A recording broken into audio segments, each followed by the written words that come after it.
يعطيكم العافية. اليوم بدي أحضر الأرز المبهر بطريقة كتير سهلة وبسيطة وإن شاء الله رح تعجبكم. طبعا في البداية رح أضع في طنجرة ملعقة كبيرة من الزبدة، وبعد ما ذابت الزبدة رح أحط ملعقتين كبار من الزيت النباتي، وهون بدي أضيف بصلة مقطعة بهذا الشكل،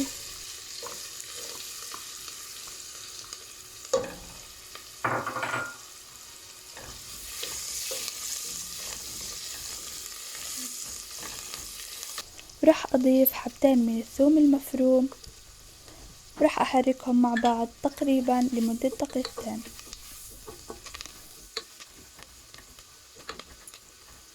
وبعدين رح أضيف حبتين بندورة مقطع،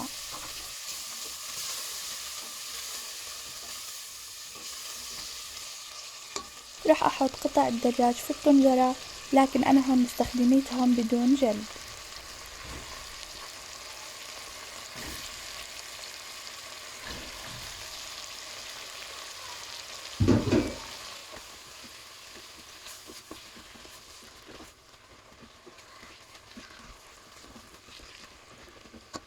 رح أضيف ملعقتين صغار من البهارات المشكلة،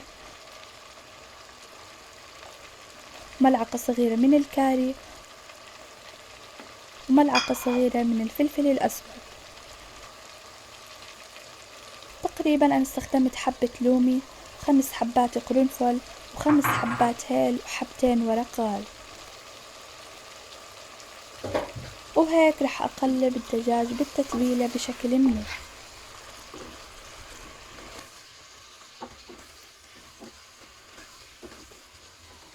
وضفت برضه ملعقة صغيرة من الملح، فيكم تستبدلوها بملعقة صغيرة من مرقة الدجاج ماجي.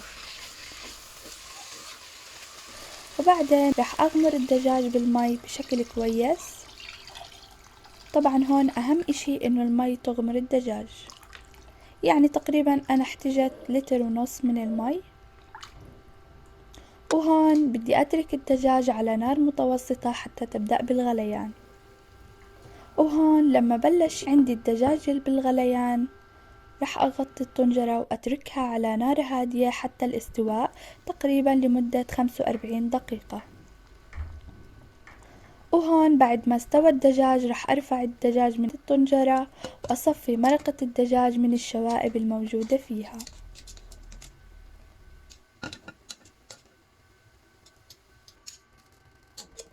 وهون بدي أضع قطع الدجاج في الطنجرة،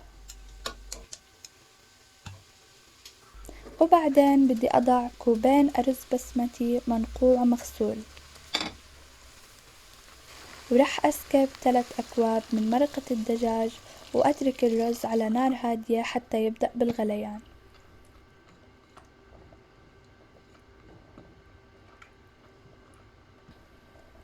بعد ما يغلي الرز بدي أغطي الطنجرة وأتركها على نار هادية لمدة 20 دقيقة حتى يستوي. وهيك بعد 20 دقيقة الرز استوى مثل ما انتو شايفين، وكل حبة بحبتها. راح أطفي النار عن الرز.